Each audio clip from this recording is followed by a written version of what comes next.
نماز کی برکت سے کیا نہیں ملتا۔ اب ذرا دل کے کانوں سے سنیں ایک خوبصورت سا واقعہ۔ سلطان محی الدین اورنگزیب عالمگیر کو کون نہیں جانتا؟ اورنگزیب عالمگیر بڑا بادشاہ اپنے وقت کا، حالانکہ تاریخ لوگوں نے کچھ مسخ کی اور اورنگزیب کو بدنام کیا۔ جو لوگ بدنام کرتے ہیں میں صرف ان سے دو مصرے کہتا ہوں، اوروں سے کہا تم نے، اوروں سے سنا تم نے، کچھ ہم سے بھی کہا ہوتا، کچھ ہم سے بھی سنا ہوتا۔ اورنگزیب کے دشمنوں سے اگر آپ تاریخ اورنگزیب سنیں گے تو ہو سکتا ہے آپ کو لگے گا کہ باپ کا گستاخ ہے، باپ کو قید کرنے والا ہے، بھائیوں کو قتل کرنے والا ہے، لیکن اگر ہم سے سنو گے یہ سچی بات ہے۔ دیکھو ہم کوئی اورنگزیب کے گھرانے کے غلام نہیں ہے، ہم کوئی اورنگزیب کے گھرانے کے غلام نہیں ہے۔ مغلوں کے برے کرداروں کو جتنا ہم نے بے نقاب کیا ہے آپ ہماری تقریروں کو دیکھ سکتے ہیں، لیکن ہم اتنا کہتے ہیں جو اچھائی ہے وہ اچھائی ہے، جو برائی ہے وہ برائی ہے۔ ہم نے اچھائی ہمیشہ، ہم کسی کے بھی لیے جو اچھی چیز ہے اس کو بیان کرو، جو بری چیز ہے اپنا ہو یا بیگانہ اس پہ بھی انگلی رکھ کر بتاؤ کہ یہ برا تھا۔ ہم اکبر کی کبھی تعریف نہیں کرتے، لوگوں اکبر کو دی گریٹ کہتے ہیں، ہم نے کہا وہ اکبر کیا ہے، بلکہ وہ تو بدترین مرتد انسان ہے، جہنم کا کتا ہے وہ۔ اب لیکن بات ہے، بات کہنے کی آتی ہے تو کہہ جاتے ہیں، لیکن بات یہ ہے اورنگزیب جو انسان تھا اللہ اکبر وہ بڑا رعایا پرور انسان تھا، بڑا رعایا پرور، ہوشیار آدمی، چتر چالاک آدمی۔ اس نے اکھنڈ بھارت پر حکومت کی۔ آپ کو بتاؤں کہ جنگ کے درمیان دشمن کی بہو لوگوں نے پکڑ کے لائی تو اورنگزیب نے کہا کہ بیٹی کسی کی بھی ہو، بیٹی بیٹی ہوتی ہے، ہم کسی کی آبرو پہ ہاتھ نہ ڈالیں گے، جس طرح تم پکڑ کے لائے ہو اس کو چھوڑو اور عزت کے ساتھ اس کو پہنچاؤ گھر۔ عزت کے ساتھ پہنچایا۔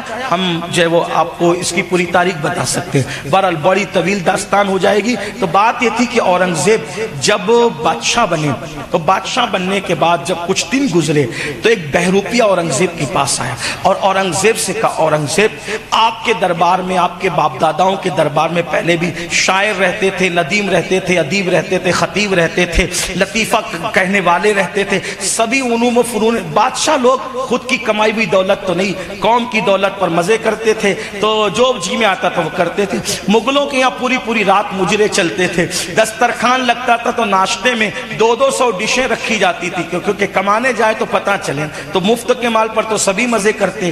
بہرحال آج بھی ہو رہا ہے، آج بھی یہ مزاج ہے، اگر وہ کرتے تھے تو کیا بات ہے، آج بھی لوگ روزانہ نئے کپڑے پہن رہے ہیں، پوری دنیا کا دورہ کر رہے ہیں، چارٹر فلائٹوں سے گھوم رہے ہیں، اور اس پر جو ہے وہ چھاتی پھلا کر کہتے ہیں دیکھو ہم تو روز کپڑے پہن رہے ہیں۔ میں نے کہا اوقات میں رہو، وجہ یہ ہے کہ روز نئے کپڑے اگر قوم کی بھیک پہ پہنتے ہو تو ہمیں متاثر نہیں کر سکتے۔ میں اس غوث پاک کا غلام ہوں جس غوث پاک نے خود کما کر کے روزانہ نئے کپڑے پہنے۔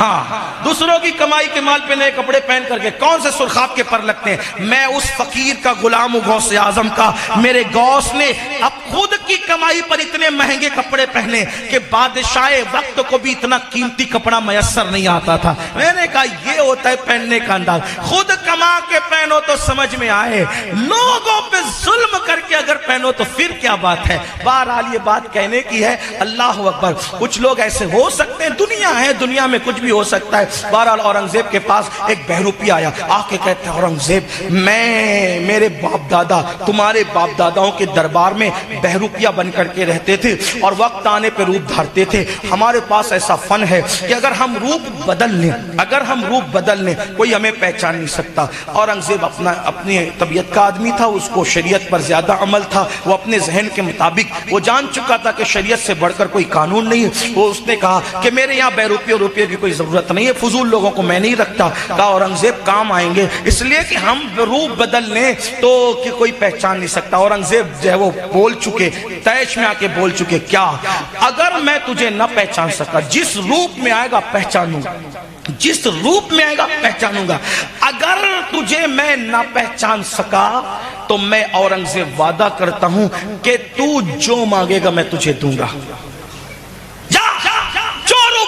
بدل لے جو روپ دھار لے میں تجھے پہچان لوں، اور نہ پہچان سکا وعدہ جو چاہے مانگے گا دوں گا۔ وہ گیا، چند دن کے بعد آیا، کھڑا ہوا، اورنگزیب نے مسکرا کے کہا بہروپیہ۔ پھر گیا، چند دن کے بعد آیا، پھر اورنگزیب نے کہا بہروپیہ۔ آتا رہا، پکڑا جاتا رہا، وہ سوچتا رہا یہ ہر روپ میں پہچان لیتا ہے۔ پھر بہروپیہ دربار میں آنا بند ہو گیا۔